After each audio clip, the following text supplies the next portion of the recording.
नमस्कार, मैं हूं ब्रिज द्विवेदी। एग्रीमीटर के इस खास शो में आप सभी का स्वागत है। आज के एग्रीमीटर में हम बात करने वाले हैं मक्का की। मक्का के मार्केट पर विस्तार से चर्चा करने के लिए हमारे साथ जुड़ रहे हैं एग्रोकॉप इंटरनेशनल के head research Indrajit Paul. Sir, बहुत बहुत स्वागत है आपका द बोनस में। नमस्कार Brij ji, thank you for inviting me here. Sir नमस्ते। आज हम लोग मक्के पर विस्तार से बातचीत करेंगे, समझेंगे कुछ चीज़ों को। अगर देखा जाए तो मक्का के एक्सपोर्ट में बढ़ोतरी देखने को मिल रही है। सर, क्या लग रहा है मौजूदा समय में मक्का की एक्सपोर्ट डिमांड कैसी है?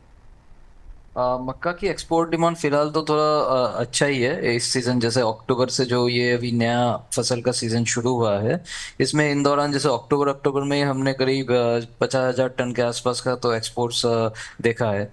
और इवन दो अराइवल्स इतना पीक नहीं पकड़ा है पिछले साल के हिसाब से, तब भी जिस वजह से हमने उतना ज़्यादा एक्सपोर्ट देखा नहीं। बट हाँ, हालांकि पिछले साल के हिसाब से इस बार पूरे जो ड्यूरेशन है अक्टूबर से सितंबर तक का जो ड्यूरेशन रहेगा आगे 25-26 मार्केटिंग ईयर का, उसमें हम एक्सपोर्ट्स थोड़ा बढ़ के ही देखेंगे, जो कि लगभग अभी 5 लाख टन का एस्टिमेट है यूएसडीए की तरफ से। बट अपना जो जैसा मेरा अनुमान है, लगभग ये 8 से 10 लाख टन तो पहुंचना चाहिए इस बार एक्सपोर्ट्स। ये हो गई एक्सपोर्ट्स की बातचीत। सर, इंपोर्ट डिमांड पर भी बातचीत कर लेते हैं। अगर पिछले साल देखें तो मक्के की इंपोर्ट डिमांड अच्छी थी। सर, क्या लग रहा है इस साल मक्के की इंपोर्ट की क्या स्थिति नज़र आ रही है? मक्के की इंपोर्ट डिमांड इस बार थोड़ा सा स्लो डाउन ही रहेगा, क्योंकि एक तो डोमेस्टिक प्राइसेस जो है काफ़ी डाउन साइड है। अगर पिछले साल के हिसाब से अगर हम देखें तो लगभग 21% प्राइस में ड्रॉप हमने देखा है पिछले साल और इस साल के सेम ड्यूरेशन में। क्योंकि अभी लगभग जो एक्स वेयर हाउस प्राइसेस है एमपी के अंदर, लगभग 1,900 रुपये प्रति क्विंटल का जो फेयर एंड एवरेज क्वालिटी वाला मटेरियल है वो मिल रहा है, जो कि इसी समय पिछले साल ये लगभग आपका 2,150-2,200 के रेंज में ट्रेड हो रहा था।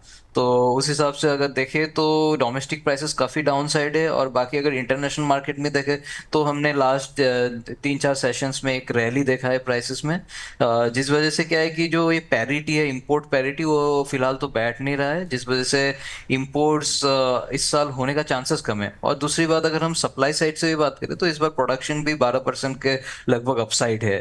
तो कहीं भी मतलब डेफिसिट तो नज़र आ नहीं रहा है डोमेस्टिक मार्केट में, जिस वजह से इंपोर्ट्स इस बार थोड़ा लिमिटेड ही रहेगा। इंपोर्ट इस बार लिमिटेड ही रहेगा, ये सर की राय है। सर, ये भी बताइए इथेनॉल इंडस्ट्री की ओर से मक्के की डिमांड कैसी नज़र आ रही है?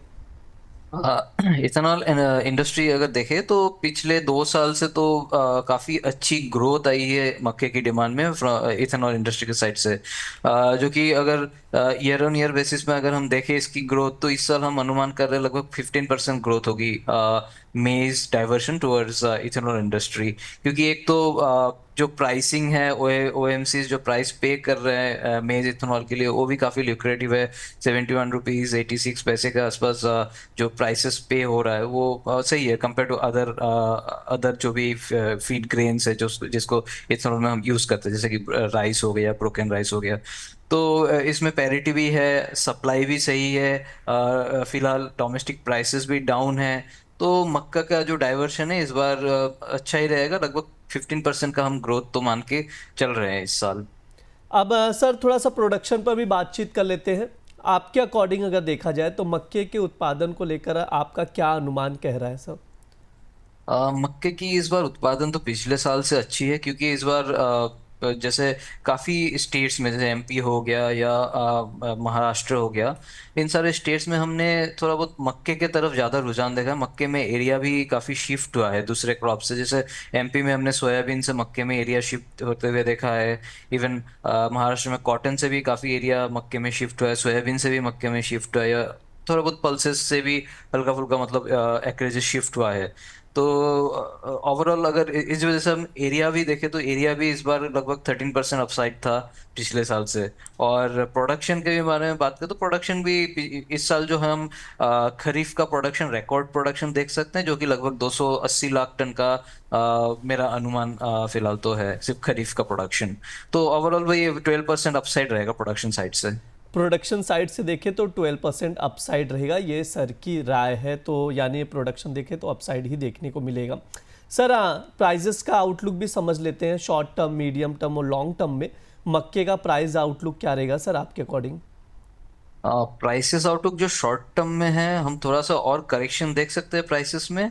क्योंकि एक तो अराइवल्स इस बार थोड़ा डिले चल रहा है, क्योंकि इस बार कटाई भी थोड़ा डिलेड है क्योंकि लेट सीजन रेंस की वजह से। तो जिस वजह से अराइवल्स उतना पीक पकड़ा नहीं है अभी तक एज ऑफ नाउ। अगर एगमार्कनेट के भी डेटा हम देखें अराइवल्स के, तो पिछले साल से डाउन साइड ही चल रहा है। बट वही है कि नवंबर तक इसका पीक आ जाएगा अराइवल्स का, और जो प्राइसेस में करेक्शन है वो हम इस लेवल से और 100 रुपये, एक 100-150 रुपये का एक डाउन साइड हम और देख सकते हैं। और मीडियम टू लॉन्ग टर्म में जैसे कि मान लीजिए एक बार अराइवल्स आके ख़त्म हो जाए, फेड आउट हो जाए, और हम थोड़ा सा लीन सीजन के तरफ बढ़े जैसे फरवरी के आसपास, और एक्सपोर्ट्स भी अच्छा हो जाए। अगर एक्सपोर्ट जैसे मेरा मेरा अनुमान है 8 लाख टन तक हो सकता है, अगर ऐसा कुछ हम लिक्रेटिव एक्सपोर्ट्स भी देखें, तो प्राइसेस कहीं ना कहीं 2150 से 2200 के रेंज तक पहुंच सकती है मीडियम टू लॉन्ग टर्म पे। जी बिल्कुल, मीडियम टू लॉन्ग टर्म 2150 से 2200 के आसपास प्राइसेस पहुंच सकती है। और अगर शॉर्ट टर्म में देखा जाए तो सर 1650 से 1700 एग्जैक्टली। जी हाँ, शॉर्ट टर्म में देखें तो 1650 से 1700 का भाव दिखाई दे सकता है। ये प्राइस आउटलुक है। ओवरऑल हमने आज के इस वीडियो में, पूरे शो में हमने मक्का के प्रोडक्शन पर बातचीत की, एक्सपोर्ट इंपोर्ट पर भी चर्चा की, प्राइस आउटलुक को समझा। सर आपकी ओर से कोई डिस्क्लेमर रहेगा?